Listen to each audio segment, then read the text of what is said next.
Assalamualaikum warahmatullahi wabarakatuh. Perkenalkan, nama saya Hendri Frastio dengan NPM 6017121045. Di sini saya akan memaparkan penelitian saya dari bab 1 sampai bab 3 dengan judul Hubungan antara Percayaan Diri dengan Kecemasan dalam Menghadapi Dunia Kerja pada Pengangguran Terdidik. Melatar belakangi penelitian ini, sudah selama hampir 2 tahun, negara Indonesia menghadapi pandemi COVID-19. Banyak sekitar yang mengalami kerugian, salah satunya itu adalah sektor industri perkantoran, manufaktur, dan F&B.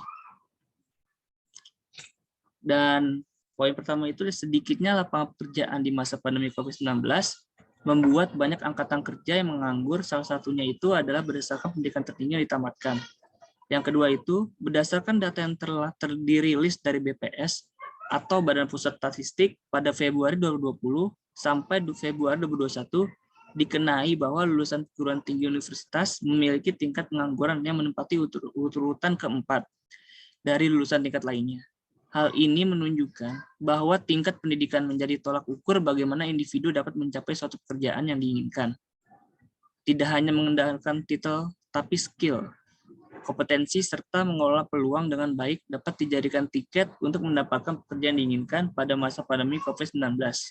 Hal tersebut yang harus dilalui oleh lulusan universitas tersebut. Selanjutnya, menjadi pengangguran tentu merupakan hal yang tidak diinginkan oleh sarjana yang telah menyelesaikan studinya karena dapat berdampak buruk bagi psikologis mereka. Salah satunya adalah menyebabkan kecemasan.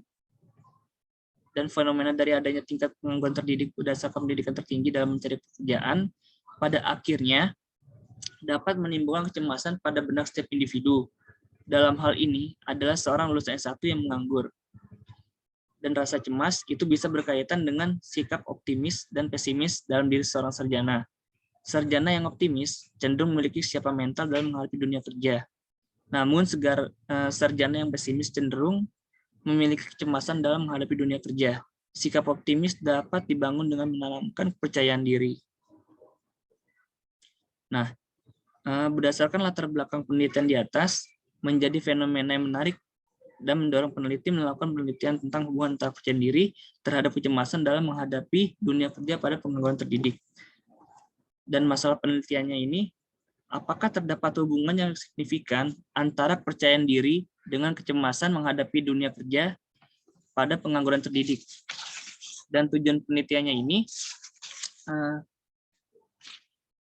penelitian ini bertujuan untuk mendapatkan informasi mengenai hubungan yang signifikan antara kepercayaan diri dengan kecemasan menghadapi dunia kerja pada pengangguran terdidik.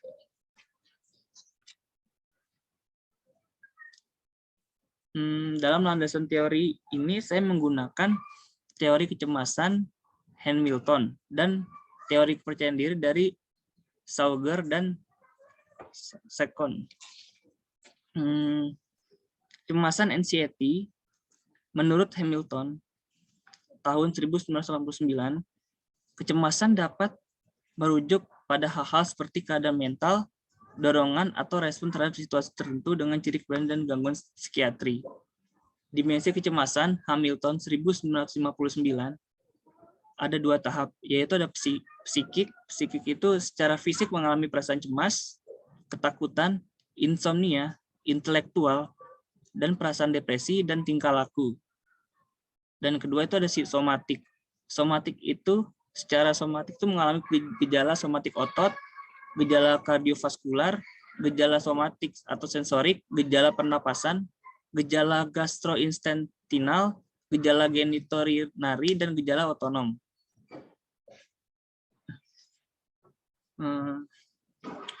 Percayaan diri atau self-confidence itu menurut Sauger dan Sauken 1995, kepercayaan diri merupakan anggapan orang mengenai kompetensi dan keterampilan yang dimiliki seorang serta kesanggupannya untuk menangani berbagai macam situasi.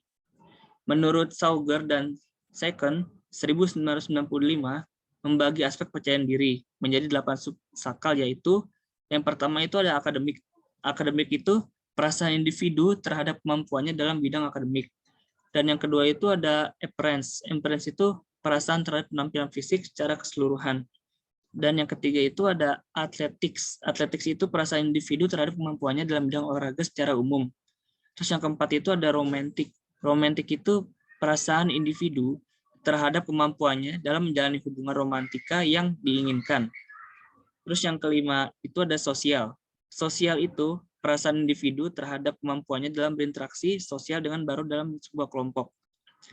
Dan keenam ada speaking. Speaking itu perasaan individu terhadap kemampuannya untuk berbicara di depan umum dengan baik dan mampu mengekspresikan dirinya secara efektif.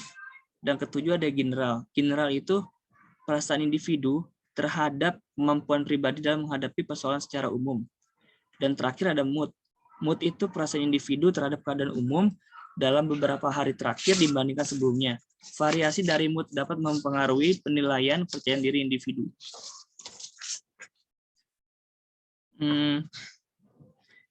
Dari landasan teori itu terciptalah kerangka pemikiran antara kepercayaan diri dan kecemasan saling berhubungan satu sama lain karena memiliki tanda panah di kedua arah tersebut.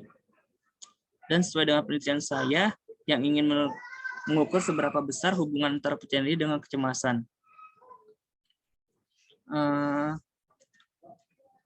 Yang pertama ada populasi. Populasi itu pada penelitian ini adalah pengangguran di DKI Jakarta lulusan tinggi Agustus 2020 sebanyak 86.072. Dan sampelnya itu menentukan sampel dari jumlah populasi menggunakan teori Ross tahun 1975 karena jumlah sampel yang layak digunakan dalam penelitian di antara 30 sampai 500 sampel. Teknik pengambilan sampelnya itu menggunakan accidental sampling. Dan teknik pengumpulan datanya itu menggunakan angket atau kuesioner melalui Google Form. Dan alat ukurnya itu kecemasan menggunakan skala Hamilton Anxiety Rating Scale atau HAM sampai A atau Hamilton 1959 yang terdiri dari 14 item. Yang kedua ada kepercayaan diri menggunakan skala Personal Evaluation Inventory atau PEI atau Schauger dan Second 1995 yang terdiri dari 54 item. Dan ada uji data. Uji data ini ada 4 tahap, yaitu yang pertama itu kita mempunyai ada uji validitas dan reliabilitas. Dan yang kedua kita ingin menguji normalitas. Dan yang ketiga itu kita menguji korelasi. Dan terakhir kita menguji hipotesis. Sekian presentasi dari saya, kurang lebihnya mohon maaf. Assalamualaikum warahmatullahi wabarakatuh.